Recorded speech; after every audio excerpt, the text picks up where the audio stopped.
Here are 4 core storytelling principles that make sci-fi worlds believable, immersive, and emotionally gripping, whether your story takes place across galaxies or in a single room. First, great sci-fi starts with a single what if. Films like Arrival show how one strong what if should then ripple into every character, every conflict, and every choice. Second, your world must obey its own laws. The Martian works because everything Mark Watney does is grounded in physics, biology, and scarcity. Following rules builds the audience's trust. Breaking those rules will lose it. You are tearing me apart, Lisa! Third, if your technology can do anything, your characters won't grow. Make them improvise, struggle, fail, solve. Scarcity of time, power, or information creates conflict, and conflict creates drama. Think of Interstellar's time dilation, a massive constraint that sharpens tension. Limits drive the character's choices and therefore drive the story. Fourth, your world should express the story's emotional core. In WALL-E, environmental decay visually echoes emotional isolation. In Arrival, the effect of the alien language on time reflects the film's meditation on communication and destiny. This is where world building becomes meaning. So, start with the what if, define the rules, tighten the constraints, and align your world to the heart of your story. The most powerful sci-fi worlds start with one question, but most writers stop way too early. Today we're diving deeper into principle number 1, the what if engine, and how to turn that single question into a complete narrative ecosystem. Your what if is the gravitational center of your world. Everything should orbit around it. But you can't just ask it and move on. You have to follow the consequences. The engine roars to life with the what if, but the fuel that keeps it running is the follow-up question, what else is true about the world I'm creating? Take Back to the Future. Its what if starts with, what if a teen accidentally disrupted his parents' first meeting? And the consequences cascade. His family begins to disappear. His father confronts lifelong fears. His mother develops a crush on him. The entire comedic, dramatic engine flows from that one premise. Or Minority Report. What if we could predict crimes before they happened? Now the engine asks, what else is true? Suddenly, you need a legal system that punishes intent, a police force that acts before evidence, civilians trapped in a moral paradox. Each answer expands the world and sharpens the drama. Here's a quick exercise to warm up your what-if engine. Take your primary what-if and force yourself to write 10 direct consequences, not cool ideas, consequences. Then choose the most destabilizing one and build your world around that. Your what if isn't an ornament, it's the engine of your story. Follow it relentlessly and your world will practically build itself.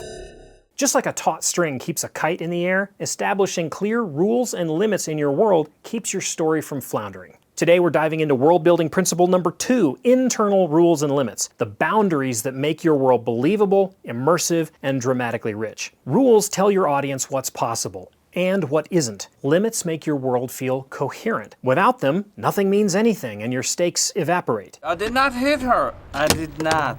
Oh, hi, Mark. For example, in A Quiet Place, the world has one overriding rule. Make noise and you die. The creatures are blind but hypersensitive to sound. Everything from how people walk, eat, argue, and protect their kids follows this rule. That one world law governs communication, family dynamics, environment, tension, and nearly every plot beat. The rule is simple but unforgiving. And because it's steadfast, everything feels grounded and terrifyingly real.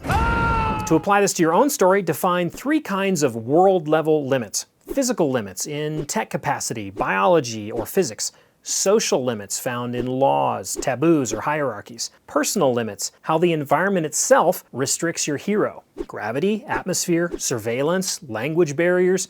If you don't define the world's limits, your audience will feel unmoored. Rules build trust. Limits give your world shape. Set them early and hold fast to them throughout, and your sci-fi becomes instantly more compelling. World building isn't just about what your world allows, it's about what your characters can't escape. Today we're exploring principle number 3, constraints. The character-level narrative vice grips that squeeze your hero into decisive, transformative action. Limits and rules shape the world. Constraints shape the character. A choice may be technically feasible within your world's rules, but constraints make that choice emotionally, morally, or practically unavailable. If your character can always escape, delay, or outsmart their problems, your story stalls. But when they face resource scarcity, ticking clocks, emotional binds, information gaps, or, my personal favorite, moral dilemmas, drama lights up like a fuse. In Gravity, the world's rules aren't the problem. Orbital mechanics, silence in space, zero-G. The constraint comes from character-level pressure. Ryan Stone's dwindling oxygen, limited equipment, isolation, and crushing grief. Her world doesn't change, she must. Her constraints force clarity, courage, and ultimately transformation.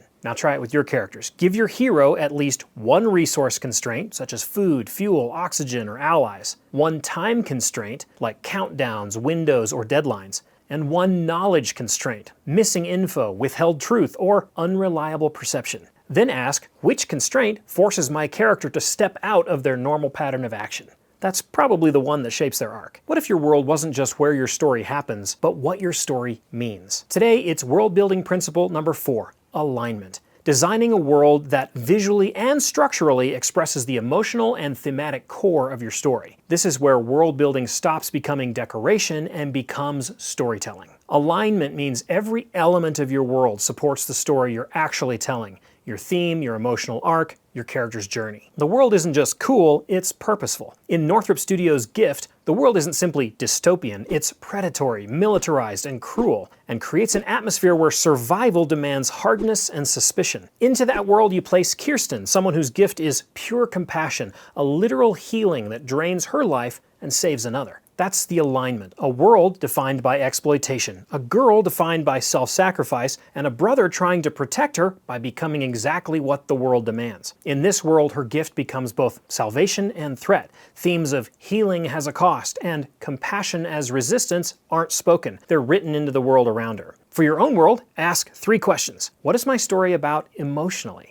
How can the world symbolize or pressure that truth? What visual or environmental details reinforce my theme without dialogue? If a world detail doesn't support your character or theme, chances are it's just noise. Alignment turns your world into meaning. Get this right and your sci-fi isn't just imaginative, it's unforgettable. Click the link in the description to get your free world building guide.